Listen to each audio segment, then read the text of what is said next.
you all once again in the highly exalted, wonderful, precious name of our Lord and Savior Jesus Christ. ಮತ್ತೊಂದಾರ್ತಿ ನಮ್ಮ ರಕ್ಷಕನು ಒಡೆಯನು ಅದ್ಭುತವಾಗಿ ಹೆಚ್ಚಿಸಲ್ಪಟ್ಟಂತ ಯೇಸು ಕ್ರಿಸ್ತರ ಹೆಸರಿನಲ್ಲಿ ನಿಮಗೆ ಶುಭಾಶಯಗಳನ್ನು ತಿಳಿಸ್ತಾ ಇದ್ದೇವೆ. What a great privilege it is to come around the word of the Lord time and again to hear from the Lord.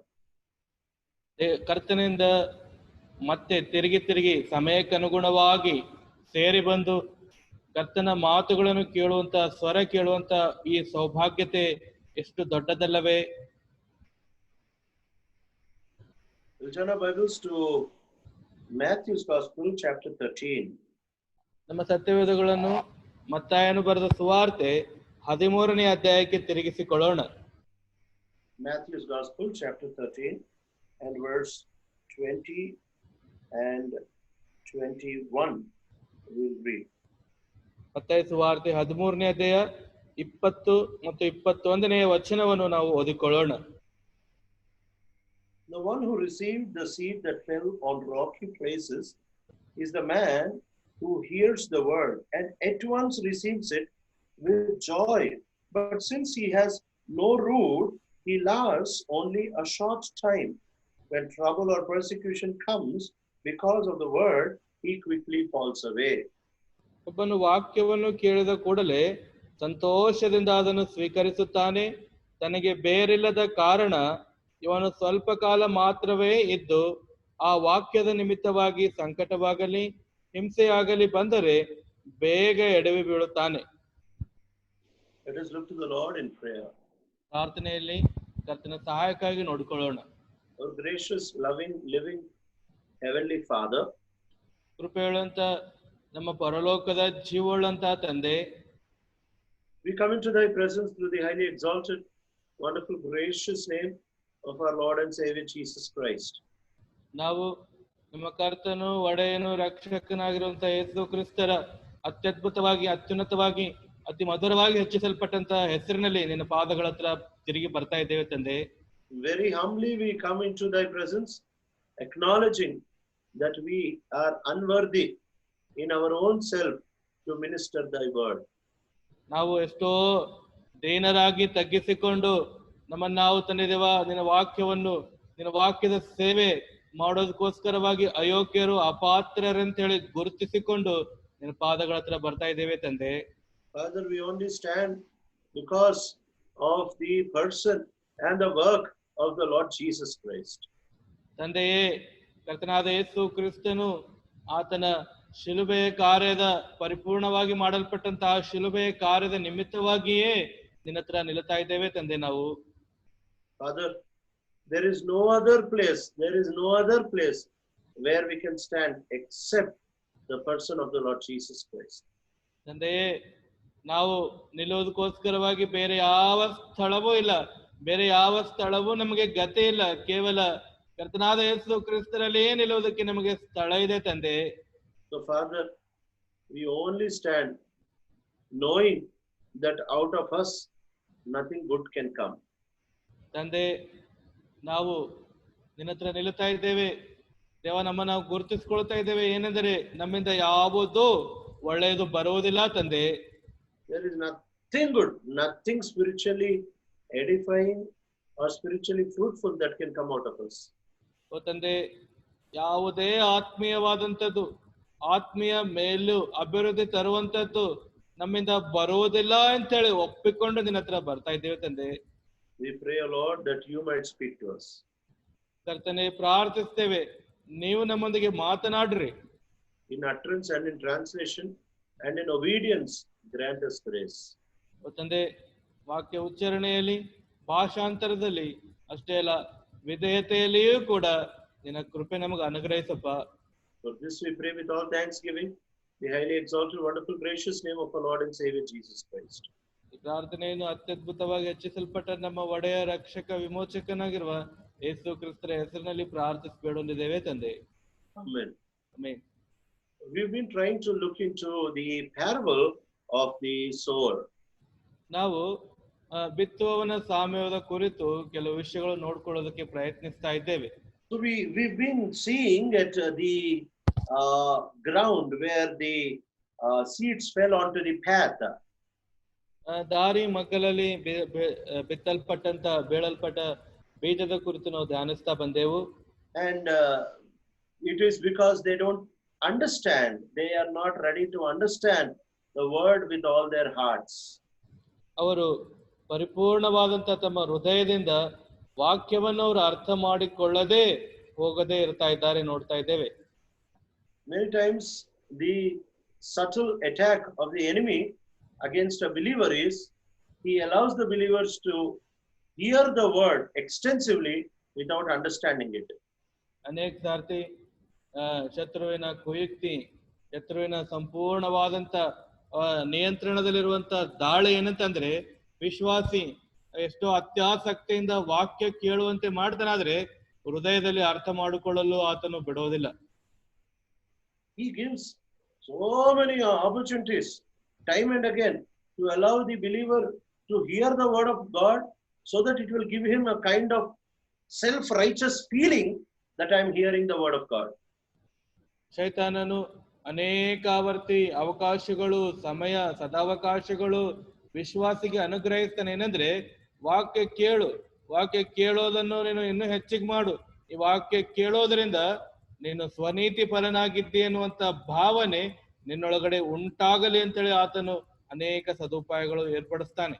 And that is why in these end days, as the Bible says, people run here and there in the search of knowledge, in the search of teachers who will explain the mysteries of his word. ಅದಕ್ಕಾಗಿ ಈ ಕಡೆ ದಿನಗಳಲ್ಲಿ ವಾಕ್ಯ ಹೇಳ್ತದೆ, ಜನರು ಇತ್ತಿಂದ ಹತ್ತಿಂದ ಇತ್ತ ಓಡ್ತಾ ಇದ್ದಾರೆ. ಅದಕ್ಕಾಗಿ ಅಂದ್ರೆ ಜ್ಞಾನಕ್ಕಾಗಿ ಅಷ್ಟೇ ಅಲ್ಲ, ಬೋಧಕರಿಗೋಸ್ಕರವಾಗಿ, ಉಪದೇಶಕರಿಗಾಗಿ ಓಡಿ ಆ ಕಡೆ ಈ ಕಡೆ ಓಡಿ ತಮ್ಮ ಜ್ಞಾನ, ವಾಕ್ಯದ ಕುರಿತಾದ ಜ್ಞಾನ ಹೆಚ್ಚಿಸಿಕೊಳ್ಳಲು ಪ್ರಯತ್ನಿಸ್ತಾ ಇದ್ದಾರೆ. Today we see the fulfillment of this verse in a way that you can never imagine. ಇದನ್ನ ಈ ವಾಕ್ಯ ಪರಿಪೂರ್ಣವಾಗುವಂತ ವಿಧಾನ ನಿಮ್ಮ ಊಹೆಗೆ ಮೀರಿ ಇದು ಎಂತದ್ದು ಅನ್ನೋದನ್ನು ನಾವು ನೋಡ್ಕೊಳ್ಳೋದಕ್ಕೆ ಪ್ರಯತ್ನಿಸೋಣ. People in the Bible times, they thought that maybe people will go from one town to another, from one city to another, in order to hear, or in order to gather knowledge and hear the word of God. Bible ಬರೆಯಲ್ಪಟ್ಟಂತ ದಿನಗಳಲ್ಲಿ, Bible ದಿನಗಳಲ್ಲಿ ಇರುವಂತಹ ಜನರು ಪಟ್ಟಣದಿಂದ ಪಟ್ಟಣ, ನಗರದಿಂದ ನಗರ ಅನೇಕರು ವಾಕ್ಯ ಕೇಳೋದಕ್ಕೋಸ್ಕರವಾಗಿ ಅತ್ತಿಂದ ಇತ್ತ ಹೋಗಿ ಜ್ಞಾನ ಸಂಪಾದನೆಗಾಗಿ ಹೋಗ್ತಾ ಇದ್ದರು ಅಂತ ಹೇಳಿ ನೋಡ್ತೇವೆ. And they thought that this is where people will go from one city to another city in order to acquire the knowledge of the word of God. ಜನರು ಅನ್ಕೊಳ್ತಾ ಇದ್ದಾರೆ, ಒಂದ್ ಸ್ಥಳದಿಂದ ಆ ಸ್ಥಳಕ್ಕೆ ಹೋಗಿ ವಾಕ್ಯ ಕೇಳಿ ಜ್ಞಾನ ಸಂಪಾದಿಸಿಕೊಳ್ಳುವಂಥದ್ದು ಇದೊಂದು ವಿಧಾನ ಒಳ್ಳೆಯದಂತೇಳಿ ಜನರು ಭಾವಿಸ್ತಾ ಇದ್ದರು. But today you see that people are not going from one town to another town. People are sitting in their own houses, and through their phones they are going from one country to another in search of messengers on the YouTube or on the social media or in so many other platforms. ಆದರೆ ಈಗಿನ ದಿನಗಳಲ್ಲಿ ನಾವು ನೋಡ್ತೇವೆ, ಜನರು ಪಟ್ಟಣದಿಂದ ಪಟ್ಟಣ, ನಗರದಿಂದ ನಗರಕ್ಕೆ ಪ್ರಯಾಣಿಸ್ತಾ ಇಲ್ಲ. ಜನರು ತಮ್ಮ ಮನೆಗಳಲ್ಲೇ ಕೂತ್ಕೊಂಡು ತಮ್ಮ ಮೊಬೈಲ್ ಫೋನ್ಗಳಲ್ಲಿ ದೇಶದಿಂದ ದೇಶ ಮತ್ತು ಬೇರೆ ಬೇರೆ ದೇಶಗಳಿಗೆ ಉಪದೇಶಕರಿಗಾಗಿ, ಸಂದೇಶಕರಿಗಾಗಿ, ಯೂಟ್ಯೂಬ್ ಆಗಲಿ, ಜೂಮ್ ಮುಖಾಂತರವಾಗಲಿ ವಾಕ್ಯ ಕೇಳೋದಕ್ಕಾಗಿ ಸಂದೇಶಕರಿಗಾಗಿ ಜನರು ಹೋಗ್ತಾ ಇದ್ದಾರೆ. People are running. They hear one messenger from an Australian, the other messenger from an American, the other message from an Indian. They cover all the 7 continents in hearing messages. ಜನರು ಸಂದೇಶಕ್ಕಾಗಿ ಆಸ್ಟ್ರೇಲಿಯಾಕ್ಕೆ ಹೋಗ್ತಾ ಇದ್ದಾರೆ, ಸಂದೇಶ ಕೇಳೋದಕ್ಕೋಸ್ಕರ ಅಮೆರಿಕಕ್ಕೆ ಹೋಗ್ತಾ ಇದ್ದಾರೆ, ಸಂದೇಶ ಕೇಳೋದಕ್ಕೋಸ್ಕರವಾಗಿ ಭಾರತ ದೇಶಕ್ಕೆ ಬರ್ತಾ ಇದ್ದಾರೆ. ಅವರು ಮನೆಯಲ್ಲೇ ಕೂತ್ಕೊಂಡು ಈ 7 ಖಂಡಗಳು ಸಂದೇಶಕರಿಗೋಸ್ಕರವಾಗಿ ಹುಡುಕುತ್ತಾ ಸಂಚರಿಸ್ತಾ ಇದ್ದಾರೆ. But the problem is, after hearing this, we feel that we are righteous because we are hearing so many messages, but Satan blinds us without understanding the message. ಆದರೆ ಇಷ್ಟೆಲ್ಲ ಸಂದೇಶಗಳು ಕೇಳಿದ ನಂತರ ನಾವು ಸಂದೇಶಗಳು ಅನೇಕಗಳು ಕೇಳ್ತಾ ಇದ್ದೇವೆ ಅನ್ನುವಂತ ತಮ್ಮ ಸ್ವನೀತಿ ಪರರಾಗಿ ತಮ್ಮಲ್ಲಿ ಸ್ವನೀತಿವಂತರಾಗಿ ಅವರು ಭಾವಿಸ್ಕೊಳ್ತಾ ಇದ್ದಾರೆ. ಶೈತಾನನ ಅವರಿಗೆ ಮೋಸ ಪಡಿಸ್ತಾ ಇದ್ದಾನೆ, ವಾಕ್ಯ ಕೇಳಿಸ್ತಾ ಇದ್ದಾನೆ ಅಷ್ಟೇ, ಅರ್ಥ ಮಾಡ್ಕೊಳ್ಳೋದಕ್ಕೆ ಅವಕಾಶ ಕೊಡ್ತಾ ಇಲ್ಲ. And now the second ground we've seen is the ground of rocky places where rocks are there. ನಾವು ಎರಡನೆಯ ಸ್ಥಳ, ಎರಡನೆಯ ಭೂಮಿ ನೋಡಿದೆವು, ಅದು ಬಂಡೆಯ ನೆಲವಾಗಿತ್ತು. The problem here is, last week we've seen that these rocks are so hard that they have very little soil and no moisture. ಈ ನೆಲದಲ್ಲಿರುವಂತ ಸಮಸ್ಯೆ ಏನಂತ ಹೇಳಿ ನಾವು ಕಳೆದ ವಾರದಲ್ಲಿ ನೋಡ್ಕೊಂಡೆವು. ಅಲ್ಲಿ ಬಂಡೆ ಇದೆ ಅಷ್ಟೇ ಇಲ್ಲ, ಮಣ್ಣು ಸ್ವಲ್ಪ ಇದೆ, ಆದ್ರೆ ತೇವಾಂಶವೇ ಇಲ್ಲ. There is absolutely no moisture at all, and all around there is hard ground, little soft ground is there. ಸಂಪೂರ್ಣ ಖಚಿತವಾಗಿ ಅದು ಪರಿಪೂರ್ಣವಾಗಿ ಬಂಡೆ ನೆಲವಾಗಿದೆ, ಎಲ್ಲೋ ಸ್ವಲ್ಪ ಮೃದುವಾದ ನೆಲ ಇದೆ, ಆದ್ರೆ ತೇವಾಂಶವೇ ಇಲ್ಲ. And now when this seed falls there, the Bible says it very quickly takes root, very quickly takes root. ಆ ಸ್ಥಳದಲ್ಲಿ ಬೀಜ ಬಿದ್ದಾಗ ಬೈಬಲ್ ಹೇಳ್ತಾ ಇದೆ, ಬಹು ಬೇಗನೆ ಶೀಘ್ರವಾಗಿ ಅದು ಮೊಳಿತಾ ಇದೆ, ಹೂ ಬಿಡ್ತಾ ಇದೆ. Why? What is the reason it is able to so quickly take fruit? ಯಾಕೆ ತಕ್ಷಣವೇ ಅತಿ ಬೇಗನವಾಗಿ ಮೊಳಕೆ ಹಿಡಿದು ಹಣ್ಣು ಕೊಡ್ತಾ ಇದೆ? How it is able to take fruit so quickly, and that too with joy, the Bible says. ನೋಡಿ, ಸಂತೋಷದಿಂದ ಬಹು ಬೇಗನೆ ಮೊಳೆದು ಹಣ್ಣು ಕೊಡ್ತದೆ ಅಂತ ಹೇಳಿ ಬೈಬಲ್ ಯಾಕೆ ಇದರ ಕುರಿತು ಹೇಳ್ತಾ ಇದೆ? It is because that soil is very soft. Without struggle in that little soil, it immediately starts to sprout. ಯಾಕಂದ್ರೆ ಆ ಮಣ್ಣು ಬಹಳ ಮೃದುವಾದಂಥದ್ದು, ಮೆತ್ತಗೆ ಇರುವಂತದ್ದಾಗಿದೆ. ಅದಕ್ಕಾಗಿ ಯಾವ ಹೋರಾಟ ಇಲ್ಲದೆ ಅತಿ ಶೀಘ್ರವಾಗಿ ಅದು ಬೇಗನೆ ಮೊಳಕೆ ಹೊಡಿತಾ ಇದೆ. And Matthew chapter 13 and verse 5 says, some fell on rocky places where it did not have much soil. The reason is it sprang up quickly because the soil was shallow. ಮತ್ತೆ 13ನೇ ಅಧ್ಯಾಯ 5ನೇ ವಚನದಲ್ಲಿ ನೋಡುತ್ತೇವೆ, ಕೆಲವು ಬೀಜ ಬಹಳ ಮಣ್ಣಿಲ್ಲದೆ ಬಂಡೆ ನೆಲದಲ್ಲಿ ಬಿದ್ದವು, ಅಲ್ಲಿ ಮಣ್ಣು ತೆಳ್ಳಗಿದ್ದರಿಂದ ಅವು ಬೇಗ ಮೊಳೆತವು. So the Bible is very clear. The reason they were able to bear quickly, they were able to come up or sprout quickly, was that the soil was very shallow, it was very thin, it was very less.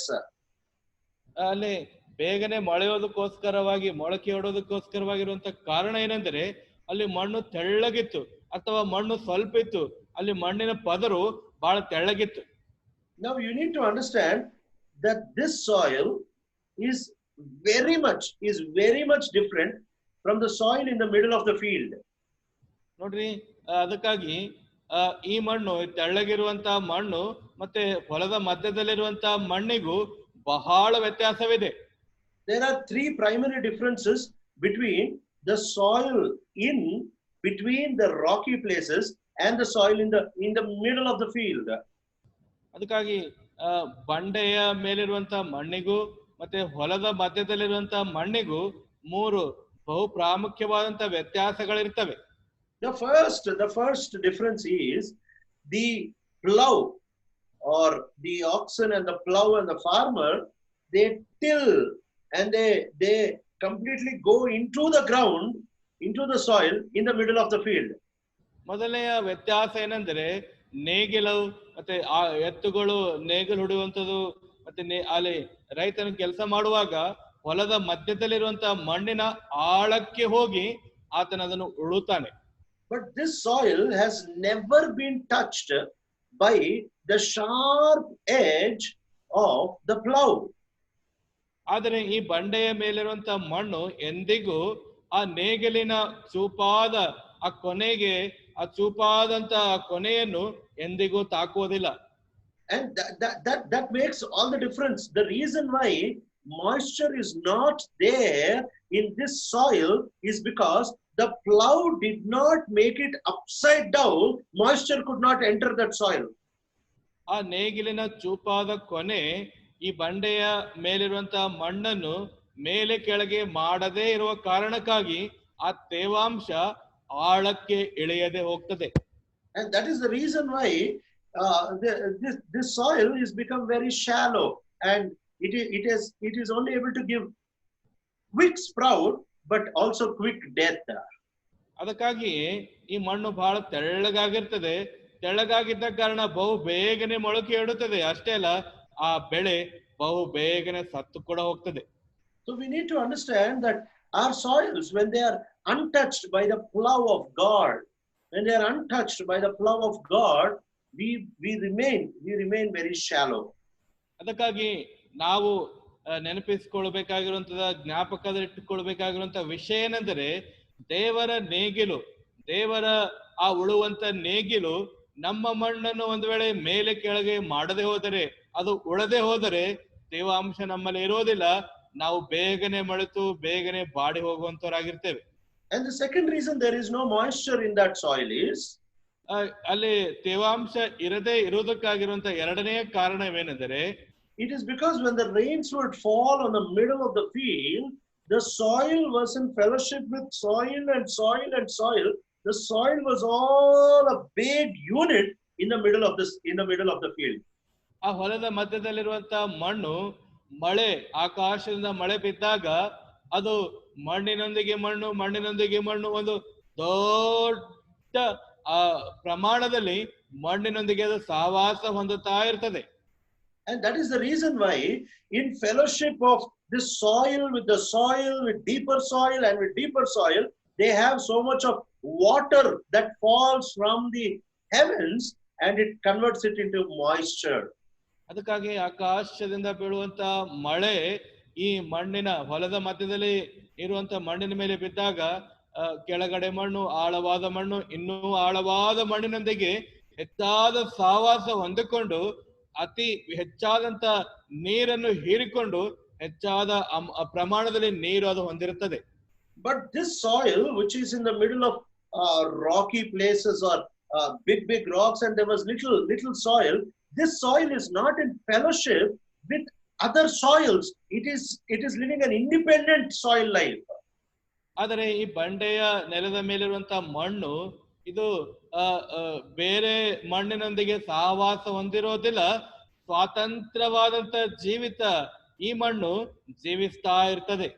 And that is the reason why when the heavens rain and heavens dew would fall on this soil, immediately, because there was no fellowship, that water would slip away from that soil. ಆಕಾಶದಿಂದ ಮಳೆ ಇಬ್ಬನಿ ಬಿದ್ದಾಗ ಈ ಕಲ್ಲಿನ ಮೇಲಿರುವಂತ, ಈ ಬಂಡೆಯ ಮೇಲಿರುವಂತ ಮಣ್ಣು ಬೇರೆ ಮಣ್ಣಿನೊಂದಿಗೆ ಸಹವಾಸ ಹೊಂದಿರೋದಿಲ್ಲ. ಆ ಕಾರಣದಿಂದ ಈ ಮಣ್ಣಿನ ಮೇಲೆ ಬಿದ್ದಿರುವಂತ ನೀರಾಗಲಿ ಇಬ್ಬನಿ ಆಗಲಿ ಜಾರಿ ಹೋಗುತ್ತದೆ. Many times we feel it is very easy to live a spiritual life when we are alone, out of fellowship with colleagues, with the world and with people around.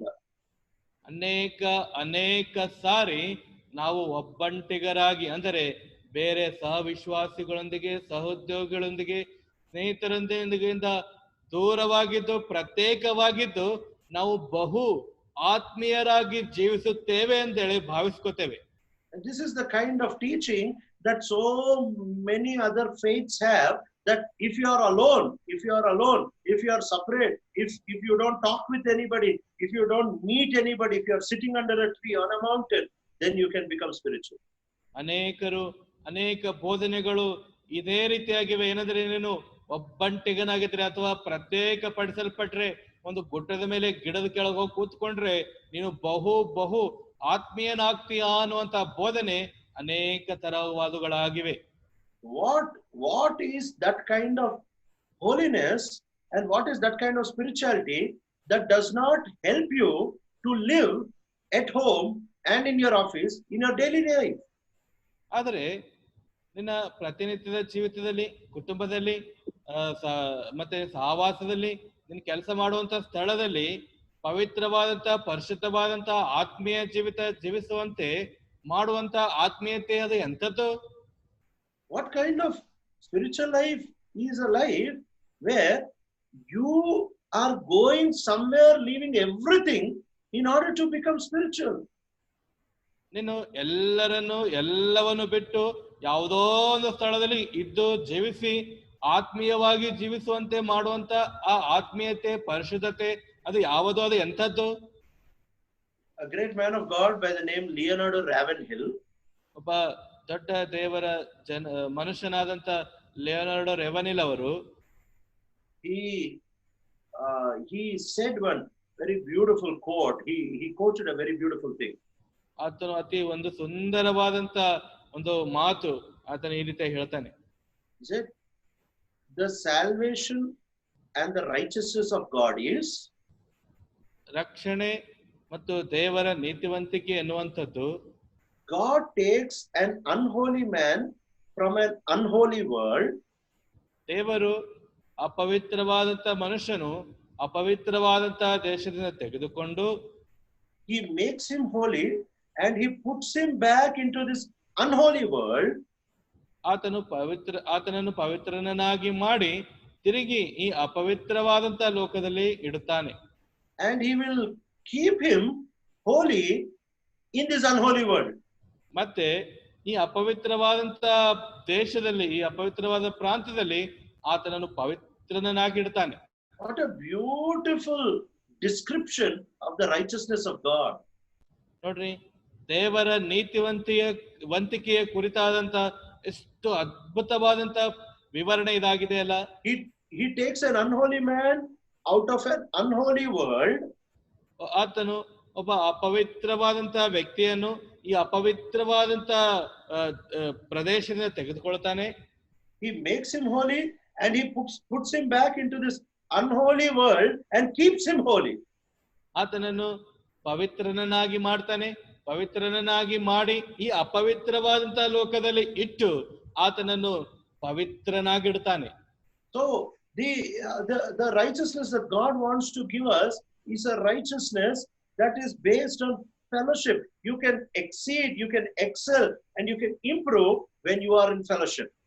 ಅದಕ್ಕಾಗಿ ದೇವರು ಕೊಡುವಂತ ಈ ನೀತಿವಂತಿಕೆ ಈ ಸಹವಾಸದಲ್ಲಿಯೇ ಅದು ಆತನ ಅನುಗ್ರಹಿಸುವಂತನಾಗಿದ್ದಾನೆ. ಸಹವಾಸದಲ್ಲಿ ಇದ್ದು ನೀನು ಅಭಿವೃದ್ಧಿ ಹೊಂದುತ್ತಾ, ಸಹವಾಸದಲ್ಲಿ ಇದ್ದು ನೀನು ವಿಸ್ತರಿಸ್ತಾ, ಅಭಿವೃದ್ಧಿ ಹೊಂದುತ್ತಾ, ಹೆಚ್ಚುತ್ತಾ ಬರ್ಬೇಕಂತ ಹೇಳಿ ಆತನು ಬಯಸ್ತಾನೆ.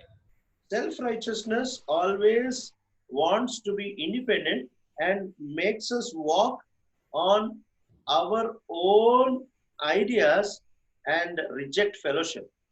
ನೋಡಿ, ಸ್ವನೀತಿ ಎನ್ನುವಂಥದ್ದು ಒಬ್ಬಂಟಿಗರಾಗಿ ನಮ್ಮನ್ನು ನಡೆಯುವಂತೆ ಮಾಡುತ್ತಾ, ನಮ್ಮ ದೃಷ್ಟಿಗೆ, ನಮ್ಮ ಆಲೋಚನೆಗೆ, ನಮ್ಮ ಪ್ರಣಾಳಿಕೆಗೆ ಅನುಸಾರವಾಗಿ ನಾವು ನಡೆಯುವಂತೆ ಈ ಸ್ವನೀತಿ ಎನ್ನುವಂಥದ್ದು ನಮ್ಮನ್ನು ನಡೆಸುವಂತದ್ದಾಗಿರ್ತದೆ. But the righteousness of God will always attract us. It will always pull us and bring us into fellowship where you and I can grow spiritually. ಆದರೆ ದೇವರ ನೀತಿವಂತಿಕೆ ಅನ್ನುವಂಥದ್ದು ನಮಗೆ ಯಾವಾಗಲೂ ಸಹವಾಸದಲ್ಲಿ ನಮ್ಮನ್ನು ಆಕರ್ಷಿಸ್ತದೆ, ಸಹವಾಸದಲ್ಲಿ ನಮ್ಮನ್ನು ಎಳ್ಕೊಂಡು ತರ್ತದೆ, ತಂದು ಅಲ್ಲಿ ನಾವು ಯಾವಾಗಲೂ ಆತ್ಮೀಯವಾಗಿ ಬೆಳೆಯುವಂತೆ ಅದು ನಮ್ಮನ್ನು ಮಾಡುವಂತದ್ದಾಗಿರ್ತದೆ. Because this soil in the rock was not fellowshipping with other soil, it could not contain the water, thereby it could not contain the moisture that heaven provided for it. ಈ ಬಂಡೆಯ ನೆಲದ ಮೇಲೆ ಬಿದ್ದಿರುವಂತ ಈ ಮಣ್ಣು ಬೇರೆ ಮಣ್ಣಿನೊಂದಿಗೆ ಸಹವಾಸ ಹೊಂದಿರಲಾರದ ಕಾರಣ ಅದು ಮಣ್ಣನ್ನು ಹಿಡಿದುಕೊಳ್ಳಂಗಿಲ್ಲ, ನೀರನ್ನು ಇರೋಗಿಲ್ಲ, ನೀರಲ್ಲಿ ಇಲ್ಲ. ಅದಕ್ಕಾಗಿ ತೇವಾಂಶ ಇಲ್ಲದೆ ಇದಕ್ಕಾಗಿ ಆಕಾಶದಿಂದ ಇಬ್ಬನಿ ಅದರಲ್ಲಿ ಹೊಂದಿರೋದಿಲ್ಲ.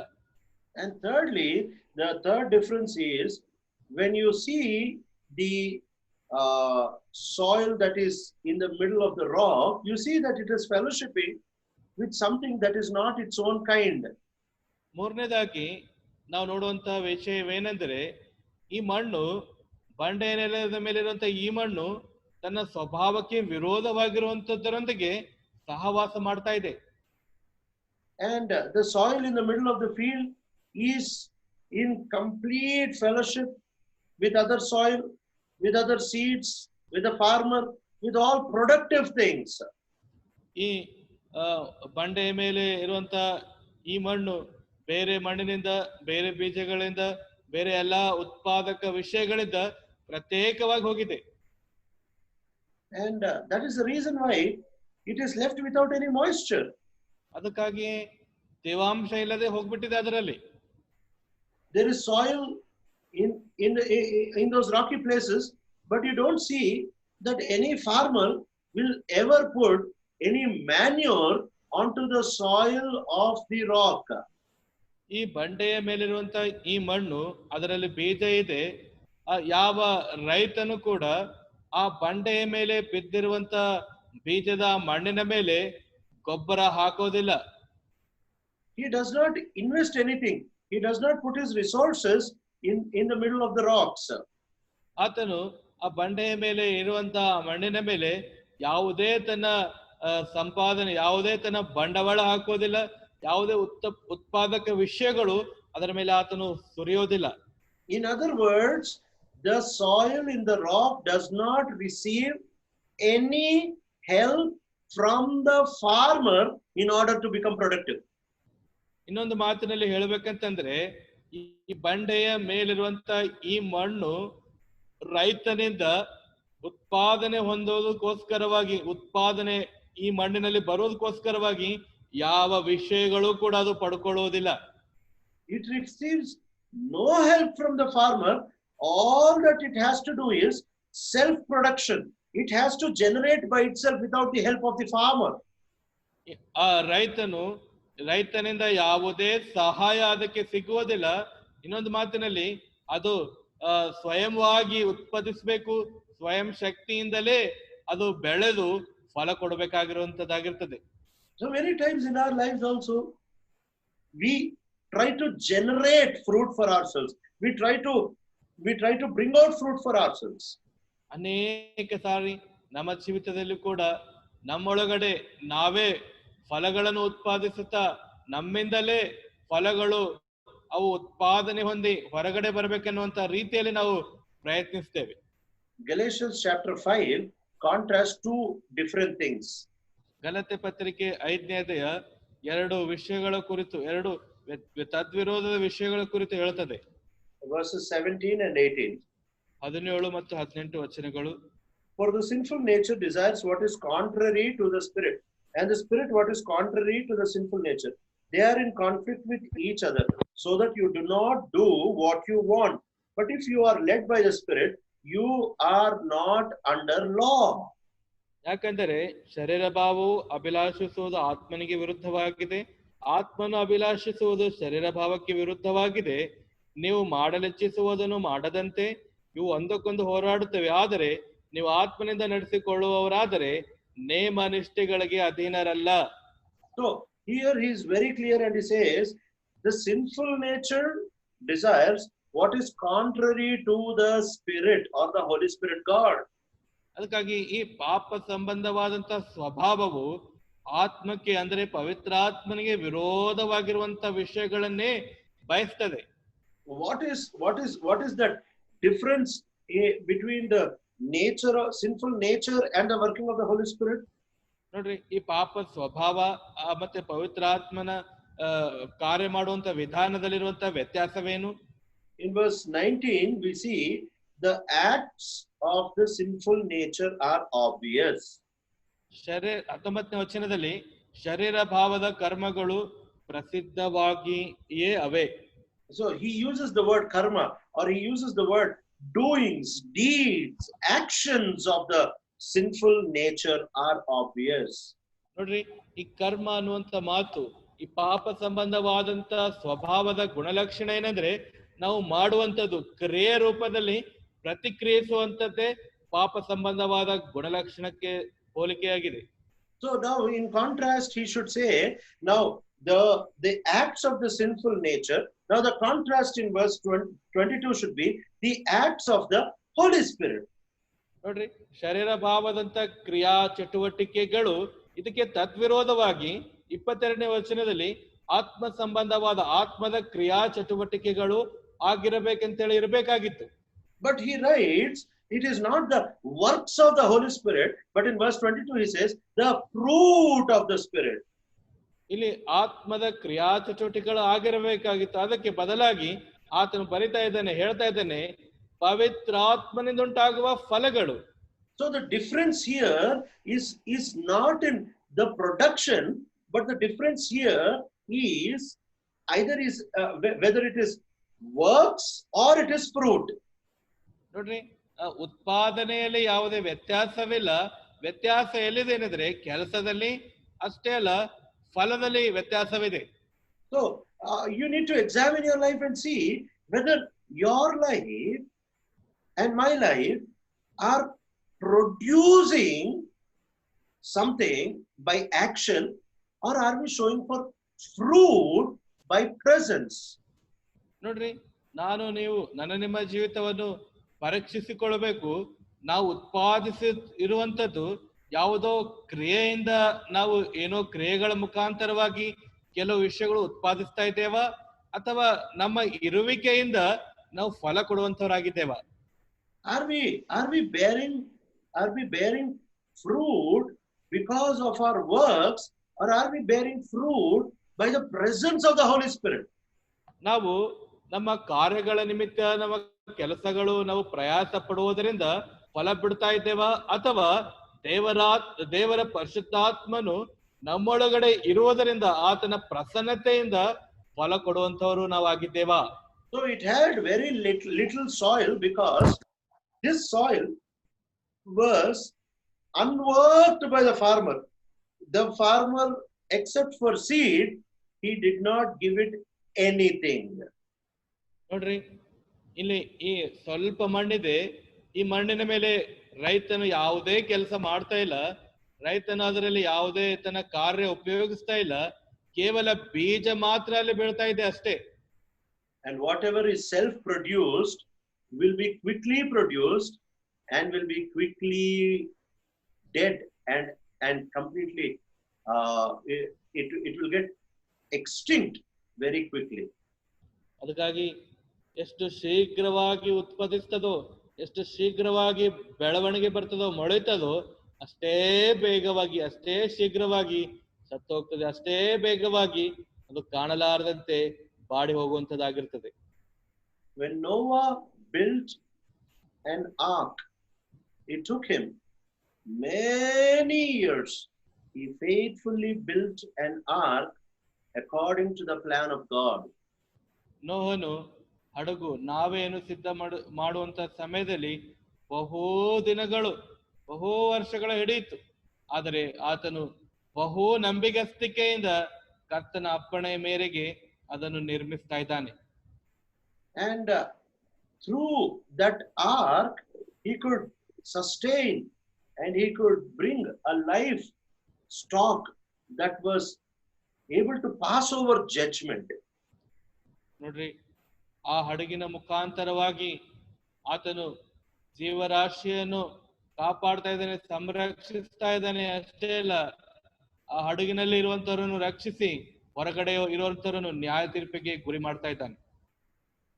He was able to bring everybody in the ark above the judgment of God into a new creation. ಹಡಗಿನಲ್ಲಿರುವಂತವರೆಲ್ಲರನ್ನು ದೇವರ ನ್ಯಾಯ ತೀರ್ಪಿನ ಮೇಲುಗಡೆ ತಂದು, ದೇವರ ನ್ಯಾಯ ತೀರ್ಪಿನಿಂದ ಹೊರಗಡೆ ಇಟ್ಟು ಹೊಸ ಸೃಷ್ಟಿಯ ಭಾಗವಾಗಿ ಹಡಗಿನಲ್ಲಿದ್ದಂತವರೆಲ್ಲರಿಗೂ ಮಾಡ್ತಾ ಇದ್ದಾನೆ. This ark, because it was the plan of God, the creation of God, though it was made out of wood, normal, ordinary cypress wood, it was able to travel over judgment. ಇದು ದೇವರ ಚಿತ್ತ, ದೇವರ ಪ್ರಣಾಳಿಕೆ ಆಗಿತ್ತು. ಆ ಹಡಗು ಸಾಮಾನ್ಯವಾದಂತ ತುರಾಯಿ ಮರದಿಂದ ಅದು ನಿರ್ಮಿಸಲ್ಪಟ್ಟಿದ್ದರೂ ಕೂಡ ದೇವರ ನ್ಯಾಯ ತೀರ್ಪಿನ ಮೇಲೆ ಅದು ಆ ಹಡಗು ತೇಲಿ ತೇಲಿ ಮುಂದಕ್ಕೆ ಹೋಗ್ತಾ ಇದೆ. The greatest civilizations, the greatest men, the strongest animals, everybody came under the judgment of God, and they were no more. ಶ್ರೇಷ್ಠವಾದಂತ ನಾಗರಿಕತೆ, ದೊಡ್ಡ ದೊಡ್ಡ ಪ್ರಾಣಿಗಳು, ಕ್ರೂರ ಮೃಗಗಳು, ಭಯಂಕರವಾದಂತ ಎಲ್ಲಾ ವಿಷಯಗಳು ದೇವರ ನ್ಯಾಯ ತೀರ್ಪಿನ ಒಳಗಡೆ ಬಂದು ಅವು ನಾಶವಾಗಿ ಕಾಣಲಾರದೆ ಹೋದವು. But though this wood was normal, the ark was normal, because he built it according to the plan of God, this was able to stand even above the judgment of God. ಆದರೆ ಆ ಕಟ್ಟಿಗೆ ಸಾಮಾನ್ಯವಾದಂಥದ್ದು, ಆ ಪ್ರಣಾಳಿಕೆ ದೇವರ ಪ್ರಣಾಳಿಕೆ ಆಗಿತ್ತು. ಅಲ್ಲಿರುವಂತ ಜನರು ಸಾಮಾನ್ಯವಾದಂಥವ್ರು ಆದರೂ ಕೂಡ ದೇವರ ಪ್ರಣಾಳಿಕೆ ದೇವರ ಚಿತ್ತದಲ್ಲಿ ಅದು ಇದ್ದದ್ದಕ್ಕಾಗಿ ದೇವರ ನ್ಯಾಯ ತೀರ್ಪಿನ ಮೇಲೆ ನಿಂತುಕೊಂಡು ಅದು ತೇಲಿ ಹೋಯಿತು.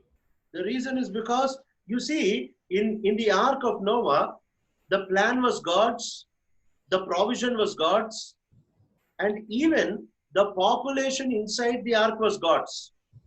ಕಾರಣ ಏನಂತಂದ್ರೆ ಆ ಹಡಗಿನೊಳಗಡೆ ಆ ನಾವೆಯೊಳಗಡೆ ಇರುವಂತದ್ದು ದೇವರ ಪ್ರಣಾಳಿಕೆ ಆಗಿತ್ತು. ಆ ಹಡಗಿನ ಒಳಗಡೆ ಇರುವಂತವೆಲ್ಲವೂ ದೇವರು ಒದಗಿಸಿರುವಂತದ್ದಾಗಿತ್ತು. ಅಷ್ಟೇ ಅಲ್ಲ, ಒಳಗಡೆ ಇರುವಂತ ಜನಸಂಖ್ಯೆ ಕೂಡ ದೇವರ ಆಲೋಚನೆಯ ಮೇರೆಗೆ ಮಾತ್ರವೇ ಅಲ್ಲಿತ್ತು. Nobody was brought in because of Noah. Everybody was brought in because of the selection and the election of God. ಯಾರು ಕೂಡ ನೋಹನ ನಿಮಿತ್ತವಾಗಿ ಒಳಗಡೆ ಪ್ರವೇಶಿಸಲಿಲ್ಲ. ಅಲ್ಲಿ ಪ್ರವೇಶಿಸಿರುವಂತ ಪ್ರತಿಯೊಬ್ಬರು ದೇವರ ಆಯ್ಕೆ, ದೇವರ ಏರ್ಪಡಿಸುವಿಕೆ, ದೇವರ ಆರಿಸಿಕೊಂಡ ಇರುವಂತವರು ಮಾತ್ರ ಒಳಗಡೆ ಪ್ರವೇಶಿಸ್ತಾ ಇದ್ದಾರೆ. No mosquito, no rat, no cat, no camel that Noah chose came into the ark. ಯಾವ ಸೊಳ್ಳೆ, ಯಾವ ಇಲಿ, ಯಾವ ಒಂಟೆ, ಯಾವ ಪ್ರಾಣಿ ಆಗಿರಲಿ ನೋಹನ ಆರಿಸಿಕೊಳ್ಳಲಿಲ್ಲ. ದೇವರ ಆರಿಸುವಿಕೆಯ ಮೇರೆಗೆ, ಆಯ್ಕೆಯ ಮೇರೆಗೆ ಒಳಗಡೆ ಪ್ರವೇಶಿಸ್ತಾ ಇವೆ. And because the ark was totally under the provision of God, the wood was provided by God, the plan was provided by God, the animals inside were provided by God. ನಾವೇ ಎಲ್ಲ ಹಡಗೆಲ್ಲ ದೇವರ ಪ್ರಣಾಳಿಕೆ, ದೇವರ ಆಲೋಚನೆಯಲ್ಲಿ ಇತ್ತು. ದೇವರು ಒದಗಿಸಿರುವಂತ ಕಟ್ಟಿಗೆ, ದೇವರು ಒದಗಿಸಿರುವಂತ ಪ್ರಾಣಿಗಳು, ಒಳಗಡೆ ಇರುವಂತಹ ಪ್ರತಿಯೊಂದು ದೇವರ ಆಲೋಚನೆ ಪ್ರಣಾಳಿಕೆ ಮೇರೆಗೆ ಅವು ಒಳಗಡೆ ಪ್ರವೇಶಿಸಿದ್ದವು. That is why you see, even today, what has come out of Noah's ark still remains in this world. ಅದಕ್ಕಾಗಿ ಈ ದಿನದವರೆಗೂ, ಈ ಹೊತ್ತಿನವರೆಗೂ ನೋಹನ ಹಡಗಿನ ಒಳಗಡೆಯಿಂದ ಹೊರಗಡೆ ಬಂದಿರುವಂತವುಗಳು ಇಲ್ಲಿಯವರೆಗೂ ನಿಲ್ಲುತ್ತಾ ಇವೆ. In contrast, when you see the Tower of Babel being built, ಅದಕ್ಕೆ ವಿರೋಧವಾಗಿ ಮತ್ತೆ ಬಾಬೇಲ್ ಗೋಪುರ ನಿರ್ಮಿಸಲ್ಪಡ್ತಾ ಇದೆ. They were building with their provision, with their plan, and with their purpose. ಅವರು ತಮ್ಮ ಸ್ವಂತ ಪ್ರಣಾಳಿಕೆ, ತಮ್ಮ ಸ್ವಂತ ಸದುಪಾಯಗಳು, ತಮ್ಮ ಸ್ವಂತ ಉದ್ದೇಶಕ್ಕೋಸ್ಕರವಾಗಿ ಅವರು ಕಟ್ಟುತ್ತಾ ಇದ್ದಾರೆ. When it was their own purpose, immediately God stopped it, and today we don't see the Tower of Babel. ಅವರು ಸ್ವಂತ ಉದ್ದೇಶಕ್ಕೋಸ್ಕರವಾಗಿ ನಿರ್ಮಿಸ್ತಾ ಇದ್ದಾರೆ ಅಂತ ಹೇಳಿ ದೇವರು ನೋಡಿದಾಗ ದೇವರು ಅದನ್ನು ನಿಲ್ಲಿಸ್ತಾ ಇದ್ದಾರೆ. ಅದಕ್ಕೆ ಈ ದಿನ ಆ ಬಾಬೇಲ್ ಗೋಪುರ ನಾವು ಕಾಣ್ತಾ ಇಲ್ಲ. So you need to understand that bearing fruit is not just something of your responsibility. Bearing fruit is absorbing all the provisions from your heavenly farmer. ಅದಕ್ಕೋಸ್ಕರವಾಗಿ ಫಲ ಕೊಡುವಂಥದ್ದು, ಫಲ ಬಿಡುವಂಥದ್ದು ನಿಮ್ಮ ಸ್ವಂತ ಪ್ರಯತ್ನ, ನಿಮ್ಮ ಸ್ವಂತ ಸಾಮರ್ಥ್ಯ ಅಲ್ಲವೇ ಅಲ್ಲ ಅಂತ ತಿಳ್ಕೊಳ್ರಿ. ಫಲ ಕೊಡುವಂಥದ್ದು ಏನಂದ್ರೆ ನಿಮ್ಮ ತಂದೆ ಕೊಡುವಂತಹ ಪ್ರತಿಯೊಂದನ್ನು ನೀನು ಹೀರಿಕೊಳ್ಳುವಂಥದ್ದಾಗಿದೆ. It is bringing sprout and to fruit by the provision that the farmer gives, that you and I can be in the middle of the garden.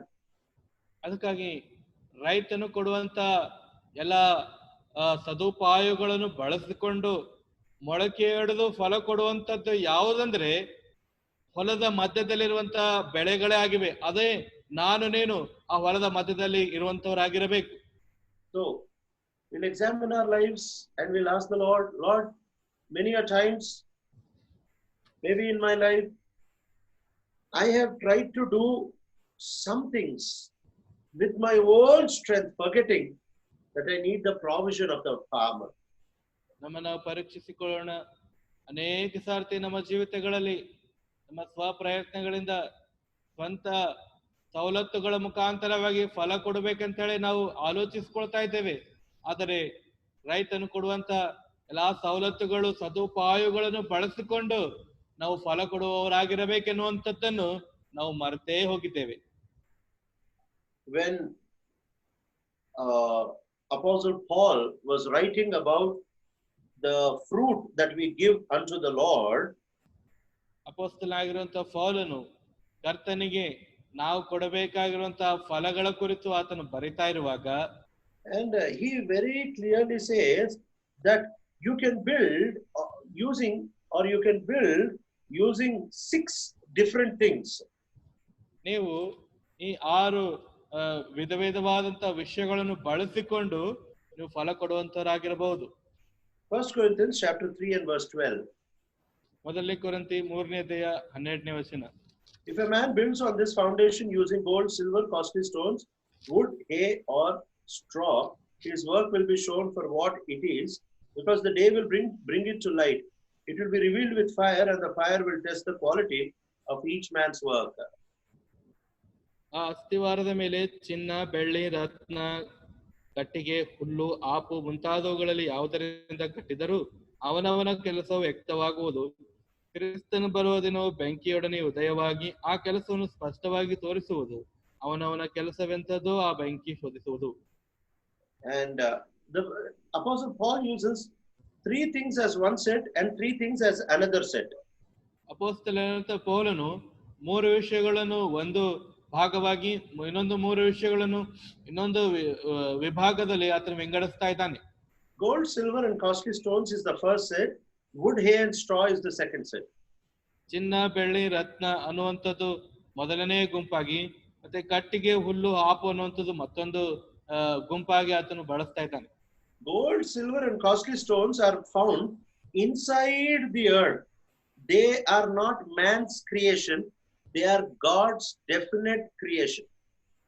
ಚಿನ್ನ, ಬೆಳ್ಳಿ, ರತ್ನ ಅನ್ನುವಂಥದ್ದು ಏನಾಗಿವೆ ಅಂತಂದ್ರೆ ಬಹು ಆಳವಾಗದಂತ ಸ್ಥಳದಲ್ಲಿ ದೊರೆಯುವಂತವುಗಳಾಗಿವೆ. ಅಷ್ಟೇ ಅಲ್ಲ, ಇವು ಮಾನವನ ಸೃಷ್ಟಿ ಆಗಿಲ್ಲ, ಇವು ದೇವರು ಸೃಷ್ಟಿಸಿ ಇಟ್ಟಿರುವಂತವುಗಳಾಗಿವೆ. Till now I have never heard somebody saying we have pure gold that we have manufactured out of chemicals in our factories. ಇಲ್ಲಿಯ ತನಕ ಯಾವುದೇ ವ್ಯಕ್ತಿ ನಮ್ಮ ಹತ್ರ ಪೂರ್ಣವಾದ ಶುದ್ಧ ಅಚ್ಚ ಬಂಗಾರವಿದೆ, ನಾವು ಅನೇಕ ರಸಾಯನ ಪದಾರ್ಥಗಳನ್ನು ಬಳಸಿಕೊಂಡು ನಮ್ಮ ಕಾರ್ಖಾನೆಯಲ್ಲಿ ನಾವು ತಯಾರು ಮಾಡಿದ್ದೇವೆ ಅಂತೇಳಿ ಹೇಳಿದ್ದು ನಾನು ಯಾರಿಂದ ಇನ್ನು ಕೇಳಿಲ್ಲ. The moment gold is manufactured by human resources, it becomes roll gold and not real gold. ನೋಡ್ರಿ, ಯಾವ ಕ್ಷಣ ಮಾನವನು ತನ್ನ ಸವಲತ್ತುಗಳನ್ನು, ತನಗಿರುವಂತಹ ಸದುಪಾಯಗಳನ್ನು ಬಳಸಿಕೊಂಡು ಬಂಗಾರವನ್ನು ಸಿದ್ಧ ಮಾಡ್ತಾನೋ ಆ ಕ್ಷಣ ಅದು ಏನಾಗಿರ್ತದೆ ಅಂದ್ರೆ ಕಾಗೆ ಬಂಗಾರ ಆಗಿರ್ತದೆ ಹೊರತು ನಿಜವಾದ ಬಂಗಾರ ಆಗೋದಿಲ್ಲ. So these 3 things are found inside the earth. They are created by God. It is God's creation that forms these things. ಈ 3 ವಿಷಯಗಳು ಬಹು ಆಳವಾದಂತಹ ಸ್ಥಳದಲ್ಲಿ ದೊರಕುತ್ತವೆ. ಈ 3 ವಿಷಯಗಳು ದೇವರಿಂದ ತಯಾರು ಮಾಡಿರುವಂತಹ ಸೃಷ್ಟಿ ವಸ್ತುಗಳಾಗಿರ್ತವೆ. Whereas when you come to wood, hay, and straw, they are seen above the earth. They are seen growing up. They are visible, and man can grow them up. ನೋಡ್ರಿ, ಆದ್ರೆ ಕಟ್ಟಿಗೆ, ಹುಲ್ಲು, ಆಪು ಭೂಮಿಯ ಮೇಲೆ ಕಾಣುವಂತವುಗಳಾಗಿರ್ತವೆ. ಭೂಮಿಯ ಮೇಲೆ ಬೆಳೆಯುವಂತವುಗಳು ಮನುಷ್ಯನು ಇವುಗಳನ್ನು ಬೆಳೆಸಬಹುದಾಗಿದೆ ಆಗಿರುವಂತ ವಸ್ತುಗಳಾಗಿವೆ. One is God provided, God created material. The other is man seeing, man provided, man growing material. ನೋಡ್ರಿ, ಒಂದು ದೇವರು ದೇವರು ಒದಗಿಸುವಂತ, ದೇವರು ಸಿದ್ಧ ಮಾಡಿರುವಂತ, ದೇವರಿಂದ ಆಗಿರುವಂತ ವಿಷಯಗಳು ಒಂದು ಗುಂಪಾಗಿದೆ. ಇನ್ನೊಂದು ಮನುಷ್ಯನು ಬೆಳೆಸುವಂತ, ಮನುಷ್ಯನಿಗೆ ಕಾಣುವಂತ, ಮನುಷ್ಯನು ಒದಗಿಸುವಂತ ವಸ್ತುಗಳು ಇನ್ನೊಂದು ಗುಂಪುಗಳಾಗಿವೆ. And when you see the contrast, you see that fire is going to test both of these. ಅದಕ್ಕೆ ಈ ಸಂದರ್ಭದಲ್ಲಿ ನಾವು ನೋಡ್ತೇವೆ, ಬೆಂಕಿ ಅನ್ನುವಂಥದ್ದು ಇದನ್ನು ಪರೀಕ್ಷೆ ಮಾಡೋದಕ್ಕೆ ಬರುವಂತದ್ದಾಗಿದೆ. And fire is the creation of God. Man can take the materials and try to bring out fire, but actually fire, the element of fire is created by God. ನೋಡ್ರಿ, ವಸ್ತುಗಳನ್ನು ತೆಗೆದುಕೊಂಡು ಬೆಂಕಿ ಮಾಡ್ಬೇಕಂತೇಳಿ ಮನುಷ್ಯನು ಪ್ರಯತ್ನಿಸ್ತಾ ಇದ್ದಾನೆ. ಆದರೆ ಬೆಂಕಿ ಎನ್ನುವಂತ ಈ ವಿಷಯ, ಬೆಂಕಿ ದೇವರಿಂದ ಮಾಡಲ್ಪಟ್ಟಂತ ಸೃಷ್ಟಿಯಾಗಿದೆ. When you put fire, then immediately all these upper things are burned to ashes, nothing remains. ಯಾವಾಗ ನೀವು ಬೆಂಕಿ ಇಡ್ತಿರೋ, ಈ ಮೇಲಿರುವಂತಹ ವಿಷಯಗಳೆಲ್ಲ, ಮೇಲೆ ಕಾಣುವಂತ ಈ ವಸ್ತುಗಳೆಲ್ಲ ಸುಟ್ಟು ಬೂದಿಯಾಗಿ ಕರಕಲಾಗ್ತವೆ. But when you burn the inside things, you know what happens? They get better and purer and they shine more brighter. ಆದರೆ ಅಂತರ್ಯದಲ್ಲಿರುವಂತ, ಆಳದಲ್ಲಿರುವಂತ ಈ ವಿಷಯಗಳಿಗೆ ಬೆಂಕಿ ಹಾಕಿದಾಗ ಅವು ಉತ್ತಮವಾಗಿಯೂ ಹೊಳೆಯುವಂತವಾಗಿಯೂ ಮೆರುಗು ಕೊಡುವಂತವಾಗಿಯೂ ಶ್ರೇಷ್ಠವಾದಂತವುಗಳಾಗಿಯೂ ಆಗುತ್ತವೆ. So what is happening is, when the judgment of God as fire is falling upon them, these things that are humanly manufactured are burning and becoming ashes.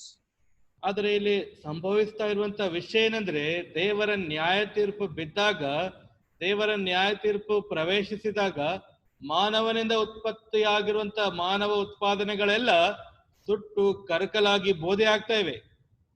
But when the same judgment is falling on God manufactured things, they are becoming more better, more brighter and more beautiful.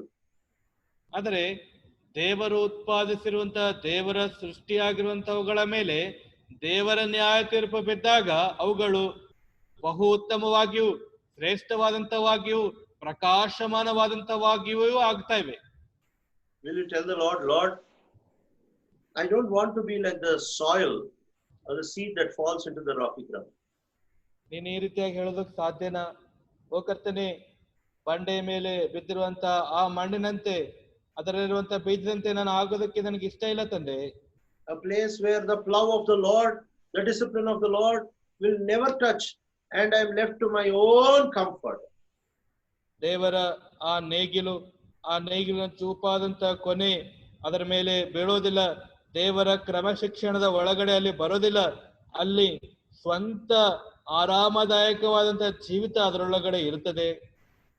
Where, oh Lord, I am trying to live an independent kind of life, no fellowship with proper believers. That's why all the water is leaking away and there is no moisture. ಆ ಸ್ಥಳ ಎಂತ ಸ್ಥಳ ಅಂದ್ರೆ, ಅಲ್ಲಿ ಸಹವಾಸ ಇರೋದಿಲ್ಲ. ನಾನು ಒಬ್ಬಟ್ಟಿಗನಾಗಿ ಸ್ವತಂತ್ರನಾಗಿ ಜೀವಿಸ್ತಾ ಇದ್ದೇನೆ. ಯಾವ ಸಹವಾಸ ಇಲ್ಲದೆ ಬಿದ್ದಿರುವಂತ ಸಂಪೂರ್ಣವಾದಂತ ನೀರು ಹರಿದು ಖಾಲಿಯಾಗಿ ಹೋಗ್ತಾ ಇದೆ ತಂದೆ. Where I am only taking the word of God and putting my provision, my resources, my efforts and bringing it to sprout. ಅಲ್ಲಿ ಆ ಸ್ಥಳ ಎಂತದಂದ್ರೆ, ಅಲ್ಲಿ ದೇವರ ವಾಕ್ಯ ತೆಗೆದುಕೊಳ್ತಾ ಇದ್ದೀನಿ. ತೆಗೆದುಕೊಂಡು ನನ್ನ ಸ್ವಂತ ಪ್ರಯತ್ನಗಳು, ನನ್ನ ಸ್ವಂತ ಪ್ರಯಾಸಗಳು, ನನ್ನ ಸ್ವಂತ ಸದುಪಾಯಗಳನ್ನು ಬಳಸಿಕೊಂಡು ನಾನು ಪ್ರಯಾಸ ಪಾಡುವಂತ ಸ್ಥಳ ಅದು ಆಗಿದೆ. Can you tell the Lord, saying, Lord, I don't want my provisions to act upon your word. I want to receive your provisions to act upon your word in my life.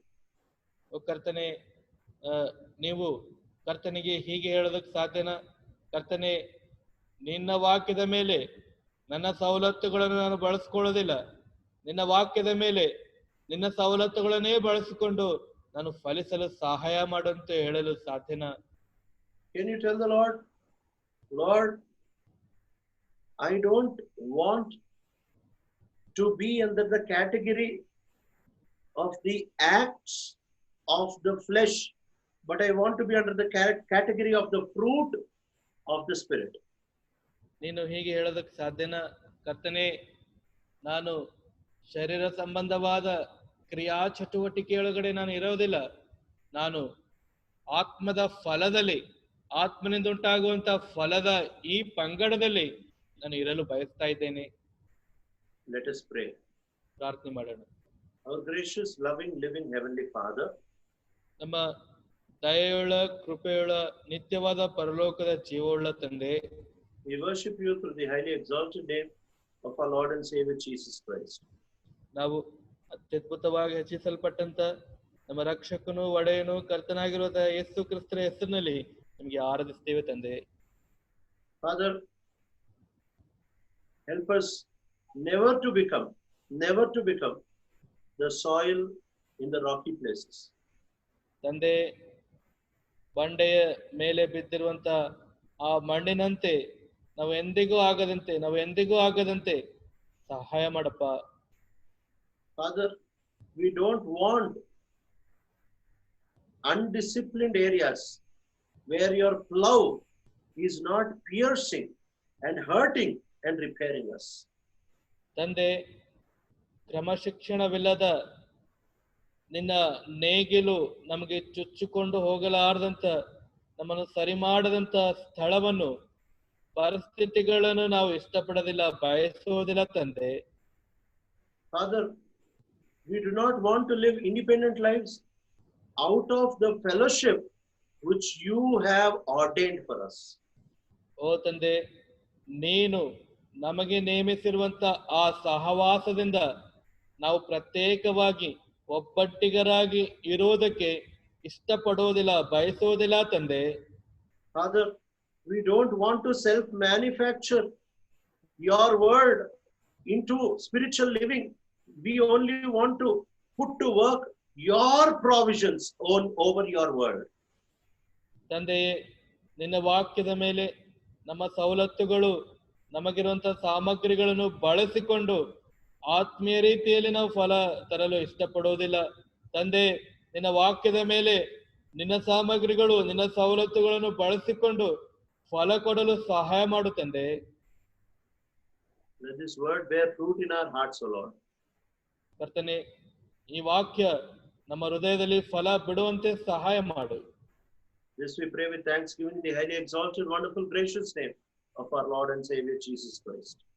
ಈ ಪ್ರಾರ್ಥನೆಯನ್ನು ನಮ್ಮ ಕರ್ತನು, ಒಡೆಯನು, ರಕ್ಷಕನು, ವಿಮೋಚಕನಾಗಿರುವ ಯೇಸು ಕ್ರಿಸ್ತರ ಹೆಸರಿನಲ್ಲಿ ಪ್ರಾರ್ಥಿಸಿ ಬೇಡುವಂದಿದ್ದೇವೆ ತಂದೆ. Amen. Amen. Now may the grace of God the Father, the love of Jesus Christ, his precious Son, and the eternal communion of the Holy Spirit rest and abide with us both now and forevermore. Amen. Amen. We continue to covet your prayers towards the ministry of the house of God and also towards the saints of the Lord. ನಾವು ಸತತವಾಗಿ ನಿಮ್ಮ ಪ್ರಾರ್ಥನೆಯ ಸಹಾಯವನ್ನು ಬಯಸ್ತಾ ಇದ್ದೇವೆ. ದೇವರ ಮನೆ ಮತ್ತೆ ಪವಿತ್ರರ ಸೇವೆಯ ಕುರಿತಾಗಿ ನಿಮ್ಮ ಪ್ರಾರ್ಥನೆಯ ಸಹಾಯವನ್ನು ಸತತವಾಗಿ ಕೋರುವಂತವರಾಗಿದ್ದೇವೆ. And the next Sunday also we will gather, if it is the Lord's will and God grants grace, in the house of the Lord for worship. ಬರುವಂತ ವಾರ ಕರ್ತನ ದಿನದಲ್ಲೂ ಕೂಡ ದೇವರು ದಯೆ ಕೃಪೆ ಅನುಗ್ರಹಿಸಿದೆ ಆದರೆ ದೇವರ ಮನೆಯಲ್ಲಿ ನಾವು ಕರ್ತನನ್ನು ಆರಾಧಿಸುವುದಕ್ಕಾಗಿ ಸೇರಿ ಬರುವಂತವರಾಗಿರ್ತೇವೆ. If we have missed contacting anybody by oversight, please call us, contact us, so that we can slot you, we can assign you your slot during worship times. ದಯಮಾಡಿ ತಪ್ಪಾಗಿ ಮತ್ತೆ ಮರೆತು ಹೋಗಿ ಯಾರಿಗಾದರೂ ನಾವು ಫೋನ್ ಕರೆ ಮಾಡದೆ ಹೋಗಿದ್ದೆ ಆದರೆ ತಿರುಗಿ ಮತ್ತೊಂದು ಆವೃತ್ತಿ ನಿಮ್ಮಲ್ಲಿ ಮನವಿ ಮಾಡ್ತೇವೆ, ಕೇಳ್ತೇವೆ. ದಯಮಾಡಿ ನಮಗೆ ನೀವು ಕರೆ ಮಾಡ್ರಿ, ಫೋನ್ ಮಾಡಿ ಮಾತಾಡ್ರಿ. ಅದರಿಂದ ಆರಾಧನೆಯ ದಿನದಂದು ನಿಮ್ಮ ನೀವು ಯಾವ ಭಾಗ ವಹಿಸ್ಕೊಳ್ಬೇಕು, ಯಾವ ಸಮಯದಲ್ಲಿ ಅನ್ನುವಂಥದ್ದು ನಿಮಗೆ ತಿಳಿಸಲು ನಮಗೆ ಸಹಾಯವಾಗುತ್ತದೆ. And those who couldn't come last week, in case you fall in the category of eligible people to fellowship in the house of God, ಕಳೆದ ವಾರ ಯಾರು ದೇವರ ಮನೆಗೆ ಆರಾಧನೆಗೆ ಬರದೆ ಹೋಗಿದ್ದೀರೋ ಅಥವಾ ಈ ದೇವರ ಮನೆಗೆ ಆರಾಧನೆ ಬರೋದಕ್ಕೋಸ್ಕರವಾಗಿ ಇರುವಂತಹವರ ಅರ್ಹತೆಯಲ್ಲಿ ನೀವು ಇದ್ದಿದ್ದೇ ಆದರೆ, if you want to come, there is no force, but if you want to come, please keep us informed so that we can make facilities without compromising on safety measures. ನೀವು ಕರ್ತನ ಮನೆಯಲ್ಲಿ ಆರಾಧನೆಯಲ್ಲಿ ಪಾಲು ಹೊಂದೋದಕ್ಕೋಸ್ಕರವಾಗಿ ನೀವು ಇಷ್ಟಪೂರ್ವಕವಾಗಿ ಬಯಸಿದ್ದೇ ಆದರೆ ದಯಮಾಡಿ ನಮಗೆ ನೀವು ಮುಂಚೆ ತಿಳಿಸಿರಿ. ನೀವು ಮುಂಚೆ ತಿಳಿಸೋದ್ರಿಂದ ನಿಮಗೆ ಯಾವ ಸಮಯದಲ್ಲಿ ನೀವು ಆರಾಧನೆಯಲ್ಲಿ ಸೇರಿ ಬರಬೇಕು ನಿಮಗೆ ತಿಳಿಸಲು ಸಹಾಯವಾಗ್ತದೆ. Praise the Lord. Praise the Lord.